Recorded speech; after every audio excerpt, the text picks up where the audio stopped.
Hello everyone, welcome back to my channel Riddhi official zone. तो दोस्तों, इस वीडियो में आप लोगों के नॉलेज, लैंग्वेज एंड करिकुलम का प्रीवियस ईयर का पेपर आप लोगों का डिस्कस करूंगी कि आखिरकार लास्ट ईयर में जो आपका एग्जाम पैटर्न वो किस तरीके से आया था और किस तरीके से एग्जाम पैटर्न को फॉलो करते हुए आपका एग्जाम पेपर आया था।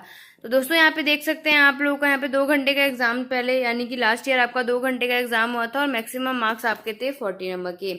अब आपके यहाँ पे 3 सेक्शन में यहाँ पे आंसर डिवाइड हुए थे, जिसमें आपका सेक्शन ए में आता है आप लोगों का लॉन्ग आंसर टाइप क्वेश्चन, और इसमें आप लोगों को 3 क्वेश्चन दिए हुए हैं विद इंटरनल चॉइस के साथ, यानी कि आप लोगों को 3 क्वेश्चन और हर एक क्वेश्चन के साथ आप लोगों को इंटरनल चॉइस दी गई थी और उसमें से कोई भी 2 क्वेश्चन उनमें से करने थे। और एक क्वेश्चन कितने नंबर का बताया गया है यहाँ पे 12 नंबर का। पहला जो क्वेश्चन आपका नॉलेज लैंग्वेज में आया था वो आपका था what is language, explain various form of language, यानी ज्ञान क्या है और ज्ञान के विभिन्न रूपों की व्याख्या करनी है। तो इसमें सबसे पहले है आप लोग नॉलेज की डेफिनेशन मीनिंग लिख लीजिएगा। उसके बाद कितने तरीके के फॉर्म्स ऑफ नॉलेज होते हैं उसको आप अच्छे से एक्सप्लेन करके, यानी कि पहले उसका नेम लिख दीजिएगा, उसके बाद 1 बाय 1 करके उनमें से कुछ आप लोग एक्सप्लेन कर सकते हैं। उसके आपके यहाँ पे ऑप्शनल में दिया हुआ है compare the educational thought of Froebel and Maria Montessori regarding child centre education. ये आप लोगों को बताना है। इंपॉर्टेंट क्वेश्चन है, रिपीट भी आ सकता है आप लोगों का। What do you mean by writing skill and discuss the need and importance of writing. तो आपको क्या करना है कि राइटिंग स्किल के मीनिंग लिखने के बाद उसके नीड और इम्पोर्टेंस बताने हैं। तो आप लोग रीडिंग स्किल भी कर लीजिएगा, लैंग्वेज स्किल भी आती है इसमें, आप लोग ये सारी चीजें कर लीजिएगा कि इनके अलावा अगर राइटिंग स्किल इस बार रिपीट नहीं हुआ तो आप लोगों का रीडिंग स्किल भी रिपीट हो सकता है। उसके बाद आता है what is language, explain in detail the nature and characteristics of language है।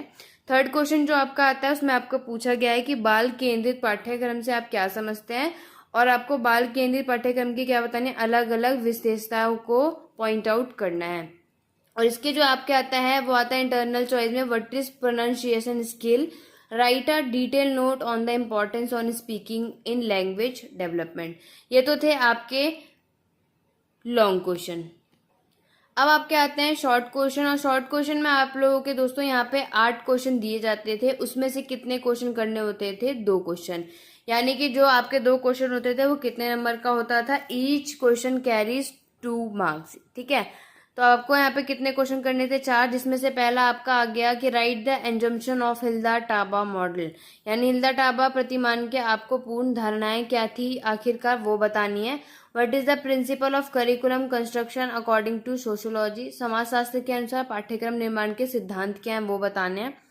What do you mean by flexible theory of curriculum development. 7th आप लोगों का करिकुलम और सिलेबस का, यानी कि आपके पाठ्यक्रम और पाठ्य विवरण के बीच में आपको अंतर स्पष्ट करना है और आपको टीचिंग स्पेलिंग के मेन उद्देश्य बताने हैं। उसके बाद था what are the causes of defective pronunciation. 10th आपका थ्योरीज पूछी गई है लैंग्वेज डेवलपमेंट की, और 11th आपका क्या था, नॉलेज पैटर्न, यानी ज्ञान प्रतिमान क्या है। याद रखिएगा दोस्तों, ये आप लोगों को इसमें काफी हद तक चॉइस दी गई थी कि इसमें आप लोग 8 में से 2 क्वेश्चन करना बहुत ईजी था उस टाइम पे। नेक्स्ट आता है आपका सेक्शन सी। सेक्शन सी में आप लोगों का वेरी शॉर्ट क्वेश्चन होते हैं, इसमें आप लोगों के 10 क्वेश्चन दिए होते हैं, राइट। इसमें से 10 क्वेश्चन में से कोई भी 8 क्वेश्चन अटेम्प्ट करने होते थे और हर एक क्वेश्चन आपका 1 मार्क के अकॉर्डिंग होता था। जो आपके 1 मार्क के अकॉर्डिंग है, तो यहाँ पे आपको पूछा गया है राइट 2 सोर्सेज ऑफ इंफॉर्मेशन, आप लोगों के यानी सूचना प्राप्ति के 2 स्रोत बताने हैं, तो 2 ही आपको पॉइंट लिखने हैं, उससे ज्यादा एक्सप्लेन करने की जरूरत नहीं है। आप लोग 1 और 2 जो भी आपके पॉइंट है यानी इन्फॉर्मेशन के जो 2 मेन सोर्स है उसका नाम लिख के छोड़ दीजिएगा। How many types of language are there, भाषा कितने प्रकार की होती है, फॉर एग्जाम्पल 4 5 6 7 8 2 3, बस उतना ही नंबर लिखना है, उसमें ज्यादा आपको एक्सप्लेनेशन करने की जरूरत नहीं है कि कौन कौन सी भाषा होती है। व्हाट इज फोनोलॉजी, क्या होती है ये बताना है। Point out need of listening in classroom, उसके बाद 2 क्वालिटी बतानी है आपकी टीचर की। और नेक्स्ट आपका आता है ट्रू फॉल्स। ट्रू फॉल्स में आपको बोला गया Hilda Taba model is related to 1959, isn't true या false. It is possible to integrate all subject, right, यानी कि आपके समस्त विषयों का एकीकरण असंभव है या नहीं है। There is close relationship between objective of education and curriculum. उसके बाद आपको पूछा गया है कि डिक्टेशन मतलब क्या होता है, प्रोनाउंसिएशन, ट्रू या फॉल्स। और लास्ट आपका आता है ancient language of India is Hindi, यानी भारत की प्राचीन भाषा क्या थी, हिंदी थी, इज इन ट्रू या फिर फॉल्स। तो ये आपके कुछ क्वेश्चन पेपर का मैंने आपको बता दिया।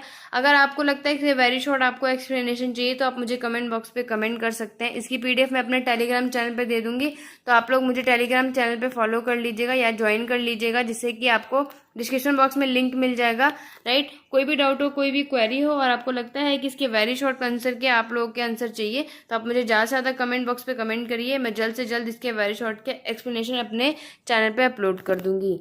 तो आज की वीडियो बस इतनी है दोस्तों, नेक्स्ट वीडियो पे मिलती हूँ। Thank you for watching.